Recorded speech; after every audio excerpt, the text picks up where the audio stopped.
Yo, what's happening, Raider Nation? It's your boy Soto here. You know what it is. Raiders versus the world, talking about the team that the world loves to hate, your Las Vegas Raiders. All righty, finally got there.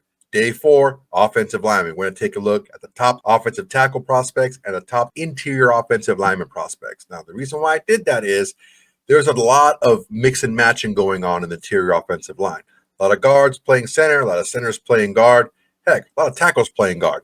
But we're going to go through all of them. Before we do, want to make sure everyone please subscribe to this channel. It really helped me out a lot. If you've watched my videos in the past, just go ahead and hit subscribe, man. It takes zero time at all. It's free, and it's the bare minimum you can do to help this channel out besides doing absolutely nothing. All right, let's get started. All right, offensive tackles. Will Campbell out of LSU is up first. This guy is just toughness, okay? If you think about Will Campbell, he's technique, toughness, versatile, a leader. The issue that you're going to see with Will Campbell is his arm length. Now, arm length has been something to be pretty good indicator of offensive linemen. Now, there are some linemen like the Rashawn Slaters of the world with a little bit shorter arms that can still perform really well on the offensive line. But those are like the exception that prove the rule, okay? Will Campbell has been said that he may be kicked into guard because of his arm length. Will be a tackle. If he's taken in the top 10, he's going to play left tackle. At least given a shot to, at least. If he doesn't work out there, he'll be kicked back inside, but still be a great prospect for the offensive line. All right, Kelvin Banks Jr. out of Texas is up next. Now, he's got all the physical tools you need. No problem with arm length here or size. Mobility issues are great. The issue you're going to see with Mr. Banks is his technique isn't all that great sometimes. When he goes against speedier guys, he can rush his technique a little bit. Because of that, he gets caught off balance and he gets beat pretty badly sometimes for such a top prospect. If he can get that under control, he's got left tackle starter written all over him. You're going to have to kind of fight through some of those issues he has. There is a lot more on the other side if you can fight through his issues, if you can work on them and you can make them a little bit more technical. If you can do that, you have a lock starting left tackle on your hands. All right, Josh Simmons out of Ohio State is the next offensive tackle on the board. Look, if he didn't get injured, he would by far and away be the number 1 tackle prospect, okay? Now, he can still be that. If his medical clears and he's fine, which is really big for him in the combine. If he doesn't, he may wait for his pro day to do his medical, or he can wait for the individual team medicals. If those come out clear, then he's the best offensive line prospect. He is a legit offensive tackle, left tackle. He has the size, the movement skills, the strength, the arm length, the technique. He has it all. The issue is the injury history. If his injury clears up, okay, if it shows a clean bill of health, the doctors clear him, he is by far and away the number 1 tackle on the board. If not, he can still be the top 3 to 4, 5 maybe on the board. You just have to wait for him to get fully healthy before you put him on the field. All right, Armand Membu out of Missouri is up next. Now, look, Membu has all the skills in the world to be an elite left tackle. The issue is he's just short. I don't even think he's 6'4". That's going to be huge for him. If he measures at 6'4", even 6'4", he'll be looked at as a tackle. If he's a little bit less than 6'4", I just think he's going to be kicked into guard, man. He's got the skills. He has the movement skills, but he can get pushed out his anchor a little bit. So he tries to anchor against the bull rush. He can get pushed back. Some of these freaking elite pass rushers, either interior or the edge rushers, they're going to eat his lunch if he doesn't prepare for that. If he can show that he can anchor a little bit better and he can use his strong punch and strong hands, he can definitely play on the outside. If not, he'll be kicked inside and have a great career as a guard. Wyatt Millam from West Virginia is up next. Now, we've talked about Wyatt Millam in the past. I'm a big fan of his. I think he's a really tough, technical guy with movement skills and strength and a mean streak. His issue is going to be, can he be consistent? He does need to clean up his footwork a little bit, especially against speed rushers. He's not, again, a unique snowflake when it comes to that. A lot of offensive tackles coming in from college need to work on defending speed rushers. Hell, even some tackles that have been in the pros for a while need to work on that.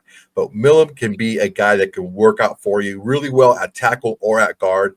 If any team picks him up, I think he'd be a good fit for the Raiders because he can go tackle or guard and be really good either place. Either way, you're going to get a good player on your hands with Wyatt Millam. All right, Gray Zabel from North Dakota State is up next. Now, Gray Zabel, he got a little bit of issue on his hands here.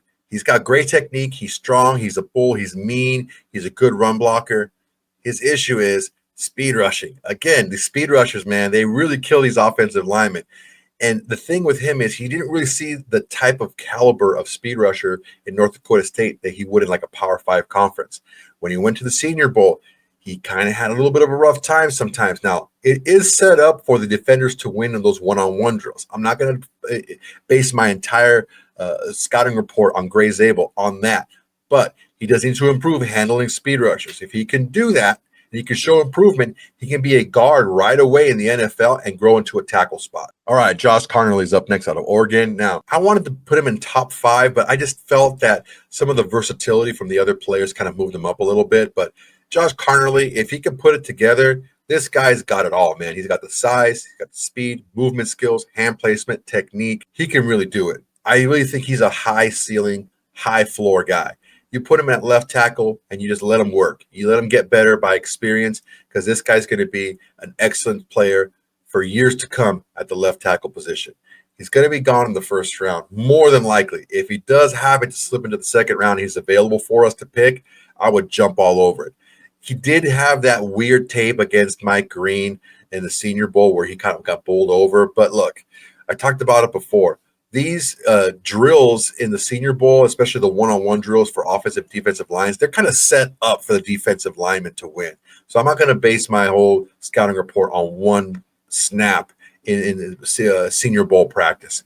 Josh Conerly is an excellent player, and he's going to be a top player in the NFL in just a few years. Okay, on the interior offensive line, Tyler Booker from Alabama is up first. Now, this dude, he's an excellent pass blocker. He showed that in his time at Alabama. He needs to work on his run blocking a little bit. It's not a power thing or a strength thing. It's more of a technique, hand placement, leverage thing. If he can work on that with a good offensive line coach and good solid offensive linemen to help him with that, he could be an excellent starter from day one in the NFL with Pro Bowl potential. All right, out of Georgia, Tate Ratledge is up next. Now, Tate Ratledge, he's a beast, man. He's a mean dude up in the interior offensive line. So look, he's got all the skills that you want on interior offensive line. He's big. He's got strong punch. He anchors well in pass protection. He reacts well to stunts and twists and stuff like that. He does need to get a little bit better in his run blocking. Even though he's strong and big, he tends to try to muscle guys a little bit too much. And again, his feet stop. If he can get coached through that, you have a starting guard, no problem, day one in the NFL. All right, Dylan Fairchild of Georgia is up next. Now, Fairchild, he's like polar opposites, okay? He's an excellent pass blocker. He has really good awareness. He has a really high football IQ. He really picks up stunts well. He floats. He's really nice. He got a good lateral movement for an interior offensive lineman. His issue is run blocking. He's not very good. He's more of a stalemate type of guy. So I think if you're going to have him initially start for you on your team, you need to have a scheme that's going to allow for him to not bury his guy. He doesn't need. He's not a point of attack type of blocker, okay, which can hinder some of the things you can run. Now, if you can work on that, work on his strength and leverage and his power, he can be a much better player moving forward because his pass protection is really that good. His issue is he needs to get stronger at the point of attack to be an effective starter in the interior offensive line. All right, Jake Majors from Texas is up next on the interior offensive line. Now, he's mostly a center, okay, and he's smart, man. He can diagnose the defenses. He calls out blocking schemes and everything, and he changes blocking protection. This is a guy that you want to have as a leader on your offensive line. The issue is he needs to bulk up. He needs to get bigger if he's going to win on the inside in the NFL. We saw what happened when we had an offensive lineman who maybe aren't as strong and physically powerful, and then we get Jackson Powers Johnson and they're ragdolling fools, and you're like, okay, that's what it's supposed to look like. That's kind of like what you're going to see in Jake Majors. He has all the technique in the world. He has great mobility. He has great feet. He has great hands. He's great between the ears. The issue is he needs to add more bulk to get a little bit meaner and to be a little bit more of a road grader if he's going to be a solid center moving forward. Okay, Georgia's Jared Wilson is up next, another center. He's actually a linebacker when he came to college, and then he switched to center and gained a little bit of weight. Now, look, he's a little bit undersized right now, but he can get bigger. He has the frame for it, okay?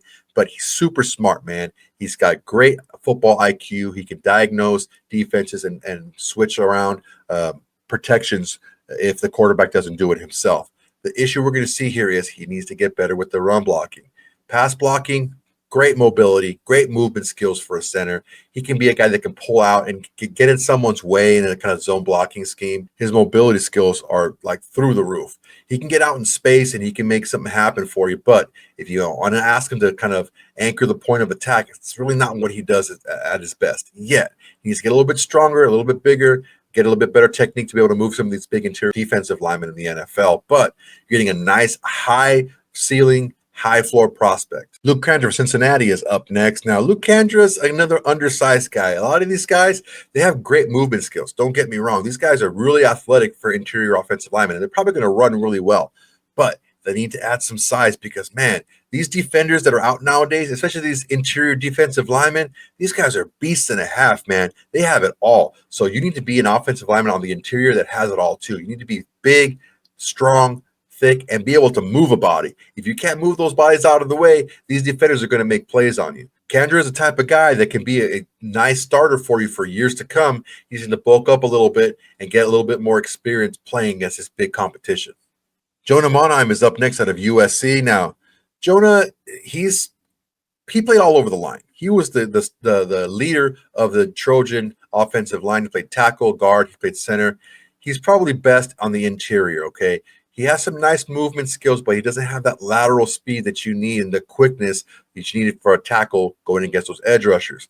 Now, he's an excellent pass blocker. He's probably one of the better interior offensive line pass blockers you're going to see. His technique, his fluidity, also his ability to diagnose stunts and twists, and his ability to read defenses is through the roof. He's a smart guy. His issue is, like with a lot of these guys, he needs to bulk up a little bit. He needs to get a little bit better functional strength to be able to be a manhandler out there. If he can do that, if he can get his strength up, if he can kind of get more core strength and be able to bully guys a little bit, he's going to be an excellent pick in the late rounds. All right, guys, well, there's the offensive linemen, those are tackles and interior offensive linemen. Let me know what you think below. It's going to be day 4 of the on-field drills for the Combine. Who should the Raiders get? Do you like any of these guys for the Raiders for their needs on the offensive line? Let me know. Make sure to please subscribe to my channel. It'd really help a lot, man. It's all for us. I do it for all of us here. It's absolutely free, and it's the absolute bare minimum you can do to help out this channel besides doing absolutely nothing. All right, guys, I appreciate your time. Until next time, everybody. Peace. Hey, Raider Nation. Thanks for watching. There's plenty more where that came from. Go ahead and smash that like button. Drop a comment. Make sure to subscribe and share to all your socials. It's the bare minimum you can do without doing absolutely nothing.